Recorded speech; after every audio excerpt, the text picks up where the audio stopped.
begins. Morning, class. Good morning. Sit down, please. Well, guys, today we'll be talking about English literature. But to begin with, I'd like to find out how much you know about English literature. So let's have a little challenge.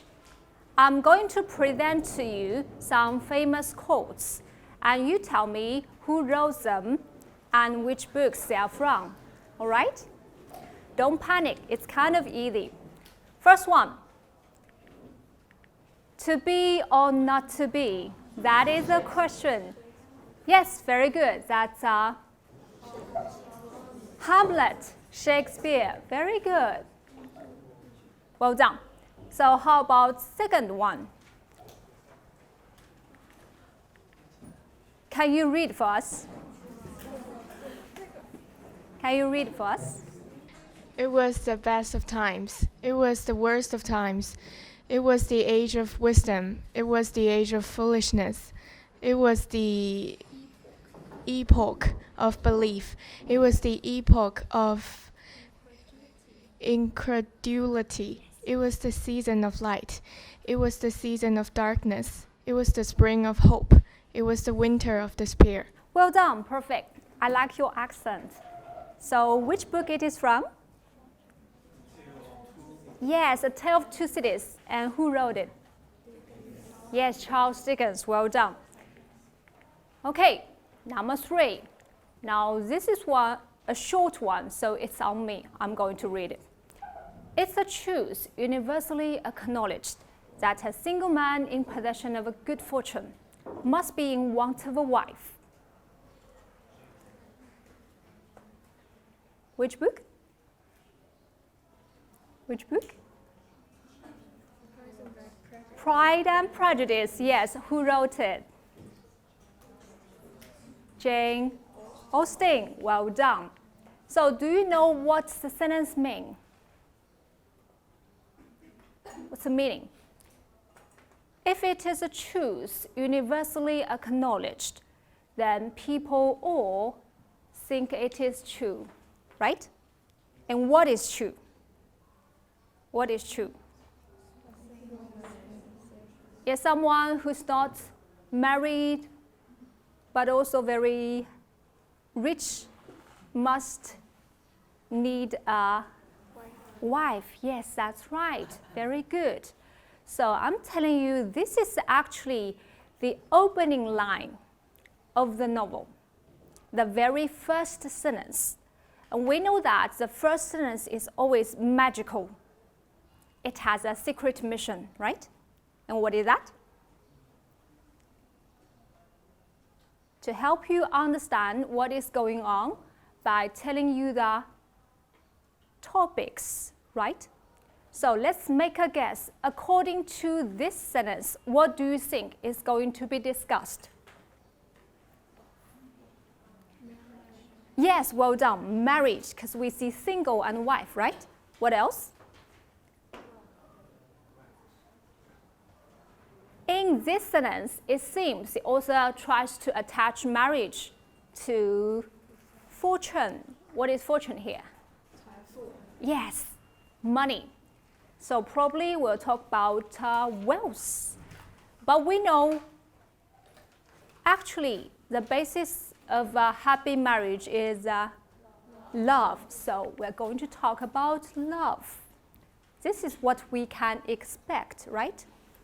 So today's topic, Pride and Prejudice, is set in the 19th century England. It is actually a love story between Lizzie, or otherwise Elizabeth Bennet, and Mr. Darcy. This has been very popular, and you can see it has been adapted into different versions. You can find it in the cinema, in the bookstore, and in different countries. And today, even have something supernatural, a zombie version as well. Well, what makes it so well loved? Today, we'll see for ourselves and try to discover the enduring charm of this timeless classic. Okay? So now, let's look at your handouts.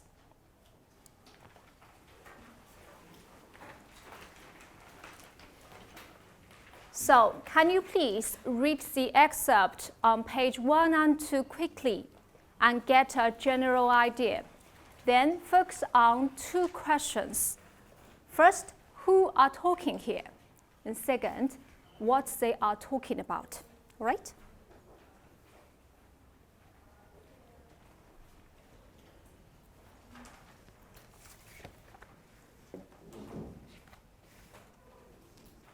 All right, guys.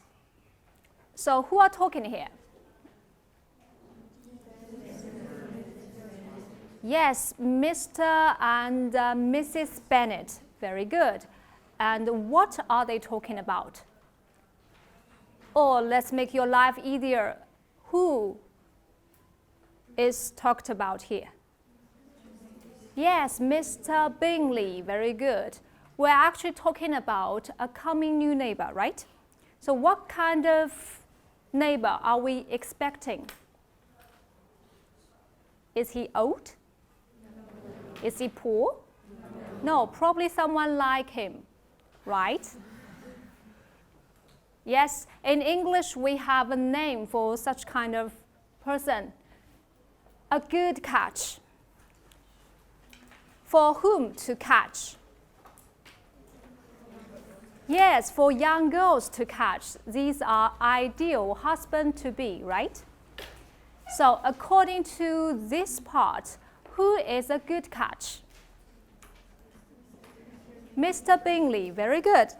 And according to our knowledge, who's also a good catch?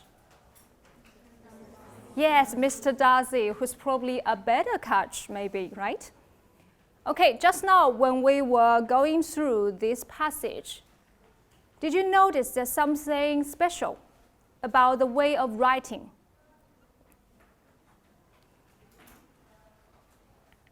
Is there something special?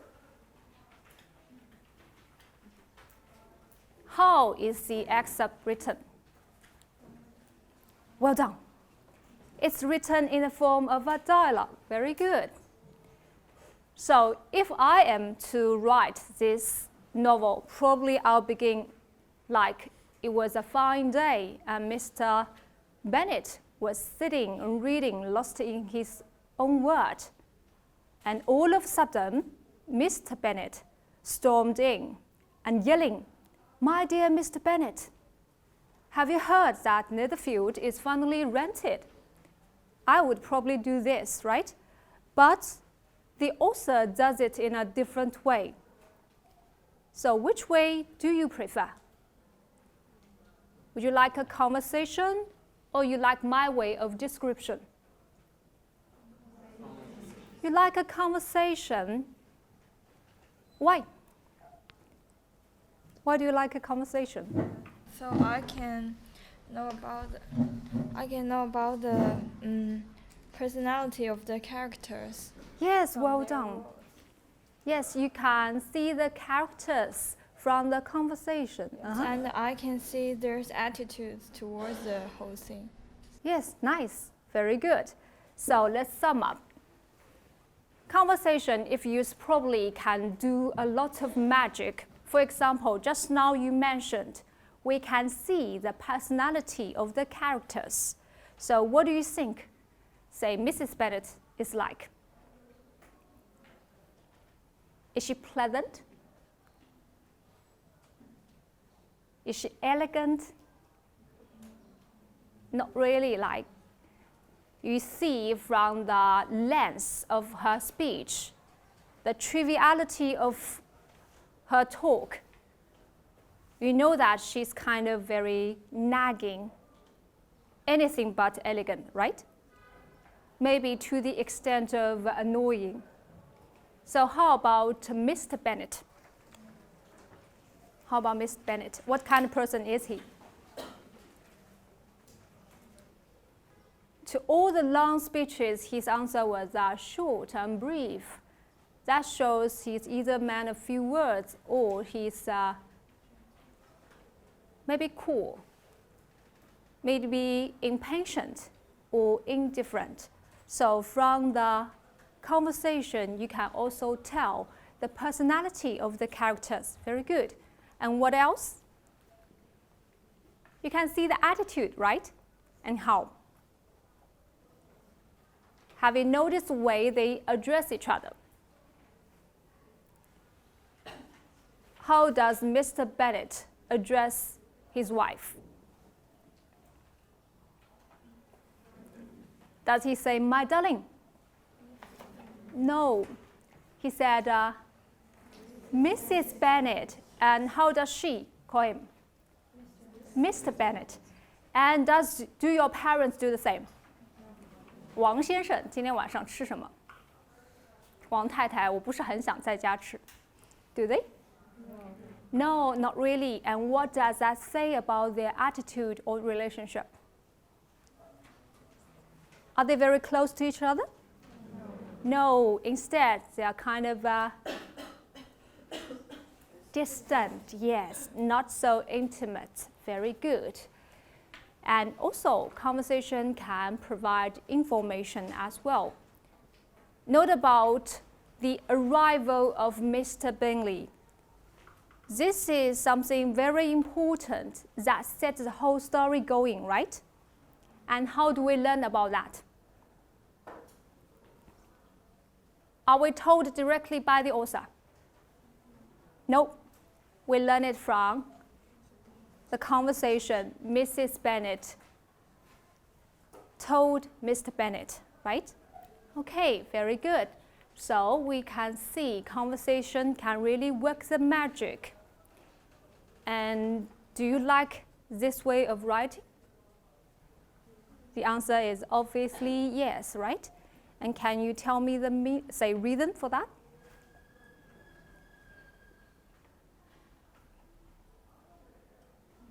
Why do you like writing this way? Any idea? Because it leads the readers to think about the story, not the author just telling the story to the readers, and it makes me very interested in this story. Yes. So this way of writing is kind of very interesting because you are not told directly. You are asked to discover by yourselves, right?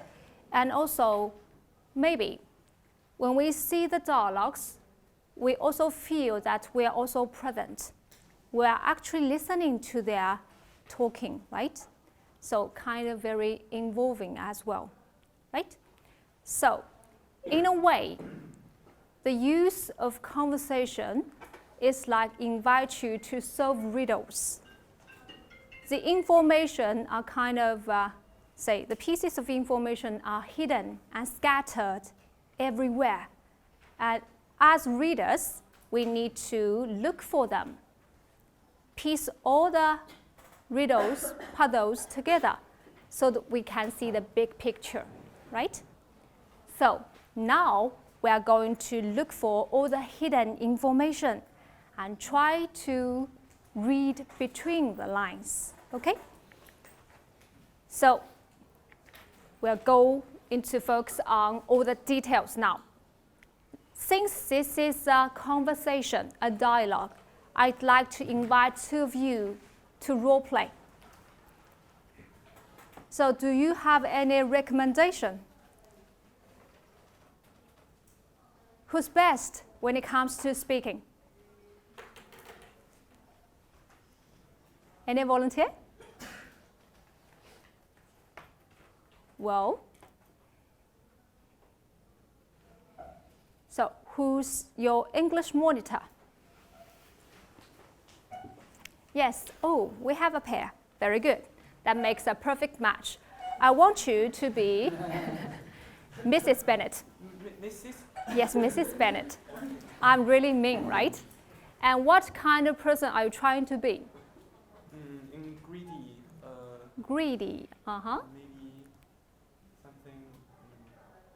Somebody. Somebody. You can be really, really unpleasant and annoying, right? Oh yes. Yes, try. And Mr. Bennett.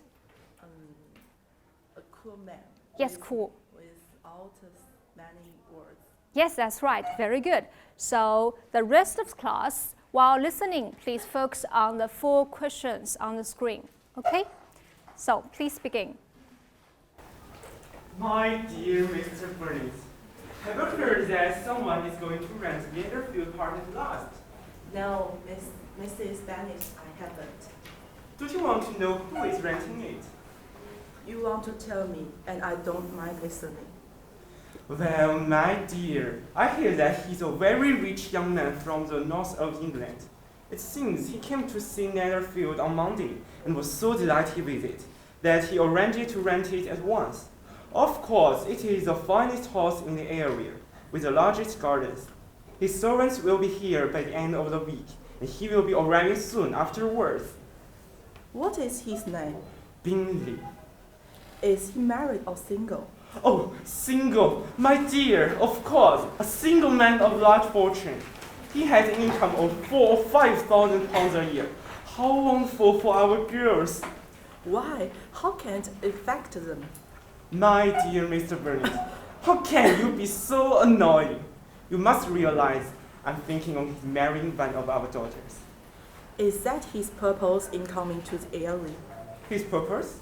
No, of course not. But it's very likely that he will fall in love with one of them. And I want him to see the girls as soon as possible, before our other neighbors introduce themselves. So you must visit him as soon as he arrives. I really don't see why I should. You and the girls can visit him, or perhaps you should send them by themselves. Yes, that might be better, as you are as attractive as any of them, and Mr. Bingley might like you best. Oh, my dear, you flatter me. I certainly have been called beautiful in the past. But I think a woman with 5 adult daughters should stop thinking of her own beauty. Mr. Burnett, I beg you to visit him. You know it's correct for the gentleman of the family to visit new neighbors first. I simply cannot take the girl to see him unless you have already met him. Surely you worry too much about the rules of the polite society. I'm sure Mr. Bingley will be delighted to see you all, and I'll write him a few lines which you can give him, agreeing gladly to his marrying any of the girls, although I must especially recommend my dear little Lizzie. Oh, no, Mr. Burnett, please don't do that. Lizzie is no better than the others, although I know she is your favorite.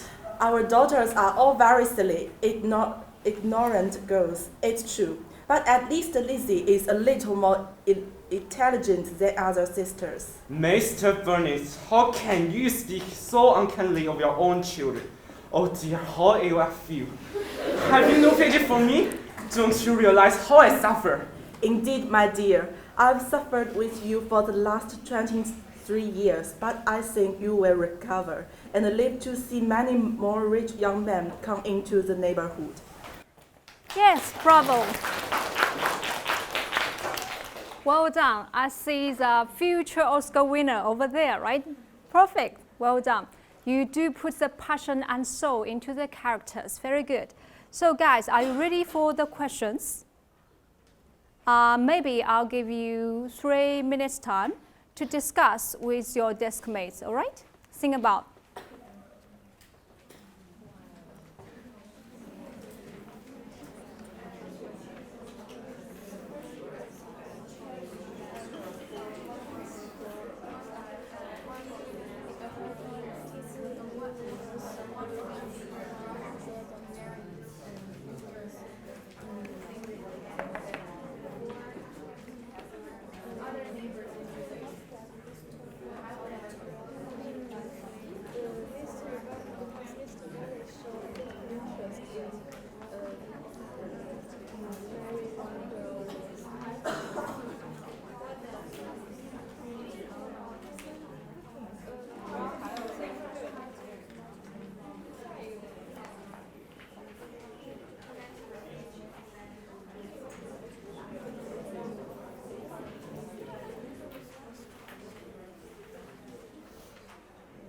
Okay, so first question. Mrs. Bennet wants her husband to visit the new neighbor first. Why? Any idea?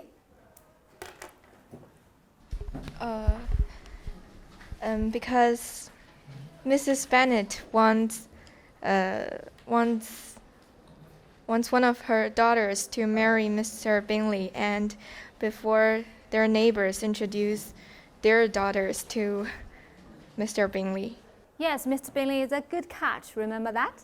So she wants to catch him first. Yes?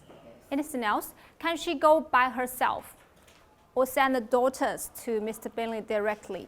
No, because it's correct for the gentleman of the family to visit new neighbors first. Yes, thank you. Very good.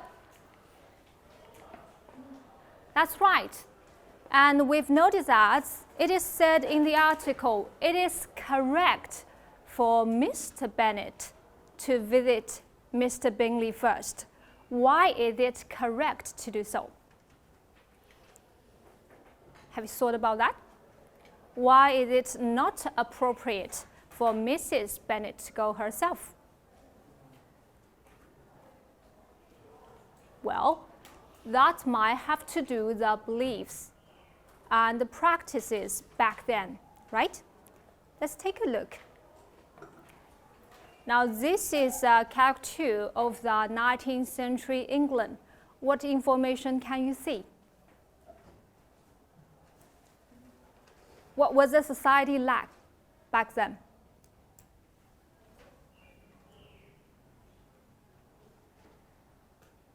Do you think men and women enjoy equal rights? No, probably not. So could you imagine women's status situation back then? Could you try? No? Okay, thank you. Sit down, please. Who's your say? Politics monitor? You know something about society back then? According to the picture, we can see that women in 19th century has their duty was staying at home and take care of their children and listening to their husbands. Yes, that's right. So are they superior or equal or inferior to men? Inferior to men. Yes, that's right. Thank you. Sit down, please. Very good. According to the picture and also your own knowledge, we know that in the 19th century, women are denied equal rights as men did, right? So we know that they are submissive and inferior to men. And actually, girls of the family were denied access to their father's money once the father died. So that's why maybe Mrs. Bennet is so eager to marry the daughters to wealthy men, because if they fail to do so, they'll end up probably homeless, die in the cold maybe. So still remember the opening line. Maybe it is more of a truth if we understand this way. It is actually a girl who must find a husband who's very rich, who can support their lives. Okay?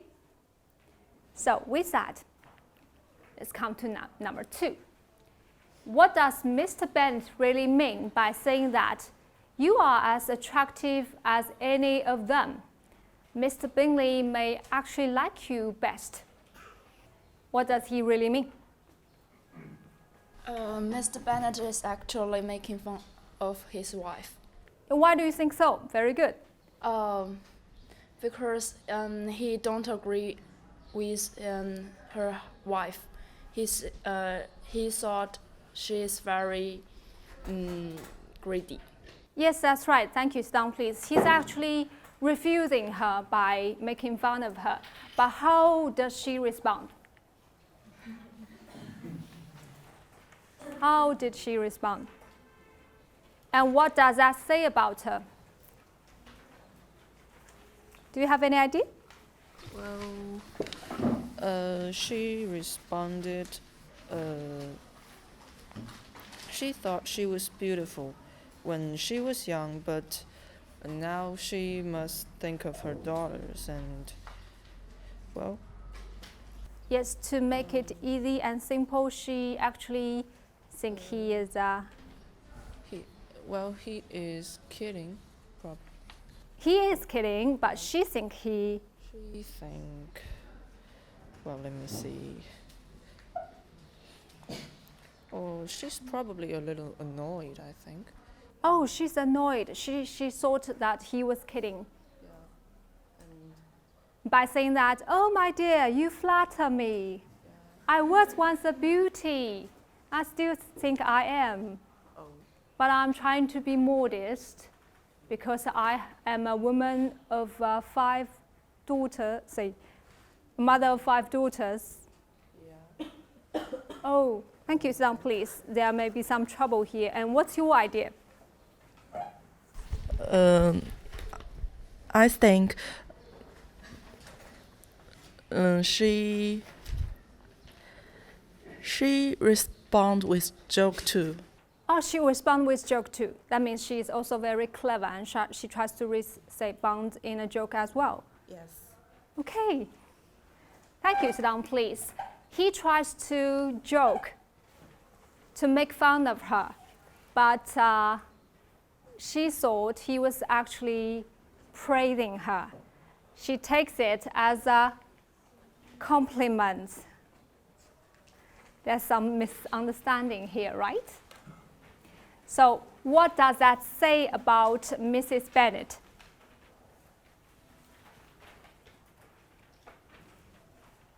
She mistakes a joke as something true. And that means she's kind of, I hate to say, foolish, right? But does the author, does the writer tell you directly this part of Mrs. Bennet? No. And actually, she does it in a subtle way that the two of you at least got misled, right? So this kind of very indirect and maybe clever way is typical of Jane Austen's writing style. All right? Very good. So how about number 4? Yes, Lizzie is Mr. Bennet's favorite daughter. And what kind of person is she? Yes, she is very intelligent, very good. And as Mr. Bennet put it, she is more intelligent than the others. Very good. And what else do we know about Lizzie, according to the passage?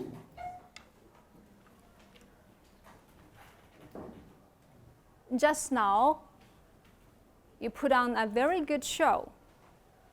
When you read this part, you put your passion in it, right?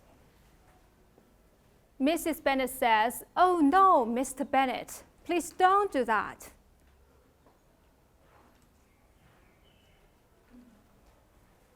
When Mr. Bennet offers to recommend Lizzie to Mr. Bingley and make a marriage possible, Mrs. Bennet's response is very interesting, right? She actually is horrified. She panicked. Why? Why? That gentleman over there, you were smiling. There's something interesting here. Have you noticed? Yeah. Why does Mrs. Bennet panic?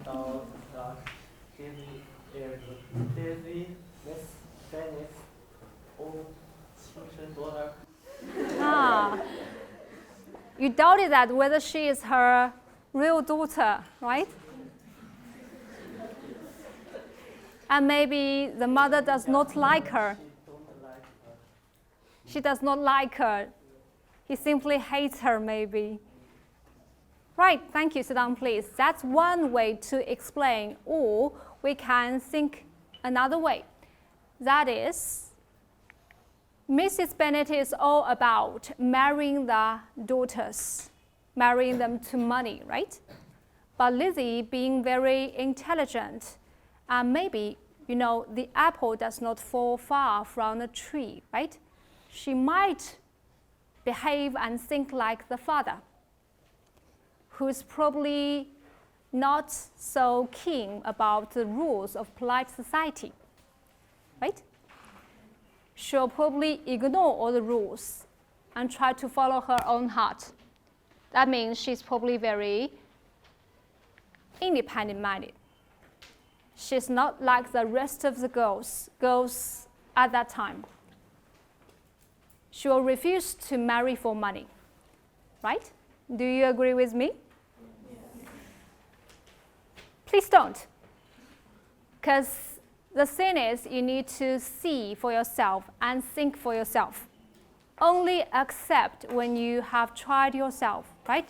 So we need more evidence to support our assumption. Now, I'm going to present you other evidence to prove whether we are right or wrong to assume Lizzie's personality. This is again a dialogue, a conversation between Mr. Darcy and Lizzie. And this time there are clips from the film. Listen carefully and try to figure out what Mr. Darcy is trying to do here. Do not worry about the fast speed, difficult language. Just catch a general idea, okay? So, let's try. Mr. Lizzie, I have struggled in vain and I can bear it no longer. These past months have been a torment. I came to Rosings with the single object of seeing you. I had to see you. I have fought against my better judgment, my family's expectation, the inferiority of your birth, my rank and circumstance, all these things, and I'm willing to put them aside and ask you to end my agony. Well, that was really fast, right? But don't worry, here we have the transcript. What does he mean? I have struggled uselessly, and I can bear it no longer. What is torment? Massive torment, right? Suffering, yes. I have been suffering all these few months, and I came to this place only to see you. I had to see you. What is judgment? What is judgment?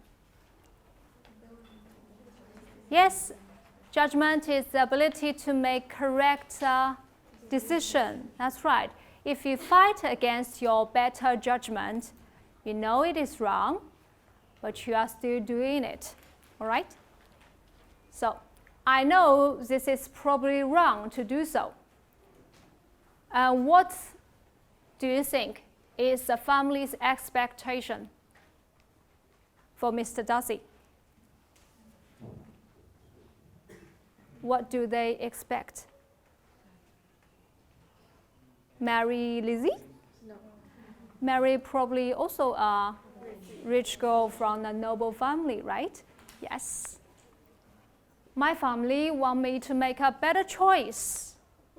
And you are from a lower family. And I am? Yes, from a noble family. I decide to forget all about this and try to ask you to. Yes, some of you have already figured out the correct answer. He's actually asking her to marry him, right? But the way he does it maybe come closer to this one, right?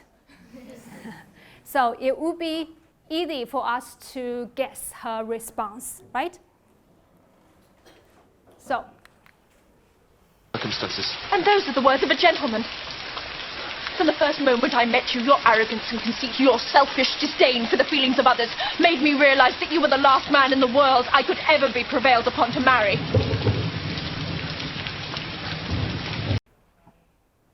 So we know this is angry, loud, no, right?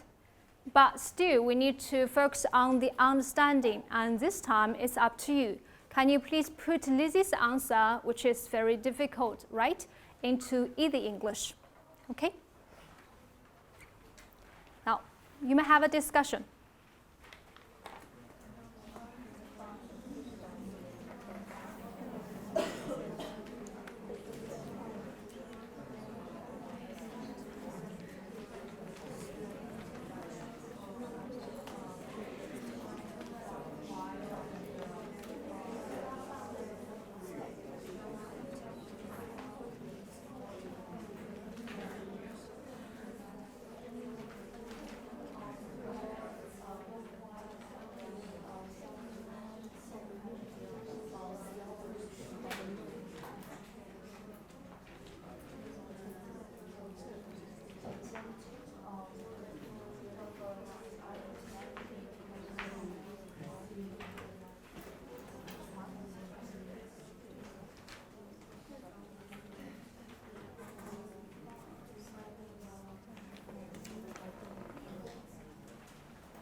So, would you like to share your version with us?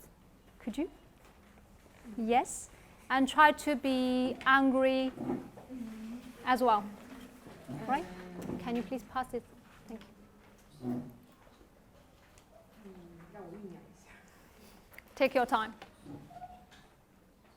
And those are the words of a gentleman. From the first moment I met you, your self-importance, your selfish disdain for the feelings of others made me realize you are the last man in the world I could ever be willing to marry. So, what do you mean by you are the last man in the world that I want to marry? Am I going to marry all the men in the world one by one and you are the last? She is very unwilling to marry. If I say you are the last man I want to marry, that means I am going to marry you or not? Not. I'm not going to marry you. So you need to explain that, put it in easy English as well, right? And also you remain so calm. Maybe a little angry would be better. Thank you, very good. So, Lily says you are proud, self-important, selfish, and you do not respect others' feelings, and I will never, ever marry you, right? Okay, so now we agree that Lizzie is indeed very strong, independent-minded, and clever girl. She's really tough. And Mr. Darcy, judging from his performance, is really proud, right? Pride and prejudice, right? Things has become a little nasty between the two. It seems to me that their relationship is going to break, right? So what do you think will happen? Well, today it's all up to you. So now we are going to put an ending. Imagine these two run into each other again at a party. And what do you think will happen? Let's work out a conversation again to help the story end. Remember, you can put a happy ending, like prince and princess live happily ever after like. Or you can be a little surprising. But either way you do it, try to be creative, all right? So please work in little groups, and in your case, maybe groups of 3. Work out a conversation, and then after 5 minutes, I want some of you to act it out, all right? Please begin.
Miss Billy has nothing to do. He's only a best friend of Mr. Darcy.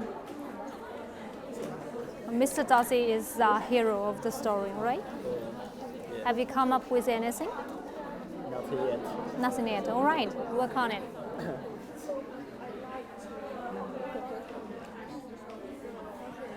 Anything interesting? Don't create a surprise ending. Yes. What would it be like? Maybe.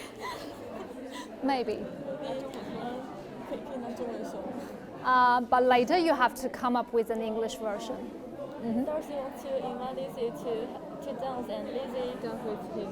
Lizzie is glad to dance with him, but when they are dancing, Lizzie, I come from. Well, 就是那个达西先是不小心踩到了他的脚，然后就愤然离去。是那个。That's all very good plot, but remember the point is you need to put that into a conversation. So you might want to work out some clever lines between you, right? So who is Mr. Darcy here in your group? I think you'll make one perfect Prince Charming, Mr. Darcy. All right, can you? And who's going to be Lizzie? Oh, you are the director, right? Very good. So Lizzie and Darcy, and try to show the personality in your conversation, all right? Because no two people speak alike. You need to be a little tough and maybe angry. And maybe if you want to win her back, you need to lower your position, all right? Go.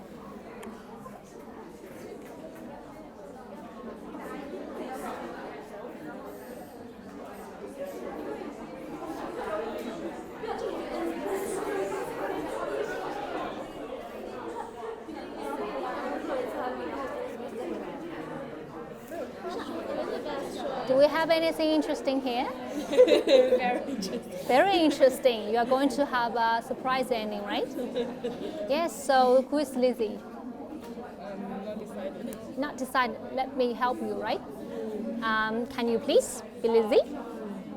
And maybe you, Mr. Darcy, and you are Mr. Director, maybe. Oh, I'm so sorry. Okay.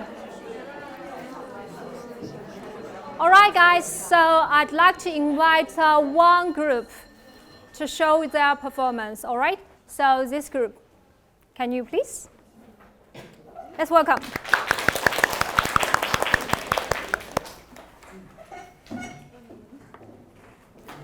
So this is Lizzie and Mr. Darcy, handsome gentlemen, right? Oh, my dear, sweet Lizzie, would you like to dance with me? Oh, it's my honor. Let's dance together. Ouch! Ouch! What did you do? You're such an idiot. I will never marry you. That's in your genes. Oh, why you hit me? I think your rank is not as important as mine. You shouldn't be like that. Why do you think I'm self-important and selfish? And I don't think you should hate me and do so impolite things. You are so proud that you never respect others' opinions and other feelings. That's you will never change your personality, and that's why I will never marry you. Or I will never see you again. Well, thank you. So with this gentle music, I'd like to end this part. Today we learned a thing or two about a timeless classic, Pride and Prejudice. So this is not the homework, but it is an invitation. Whenever in the future you'd like to do some English reading, please try Pride and Prejudice, because I believe at each stage in your life, you have found it not only entertaining, but also enlightening as well. Thank you for your brilliant performance. Thank you.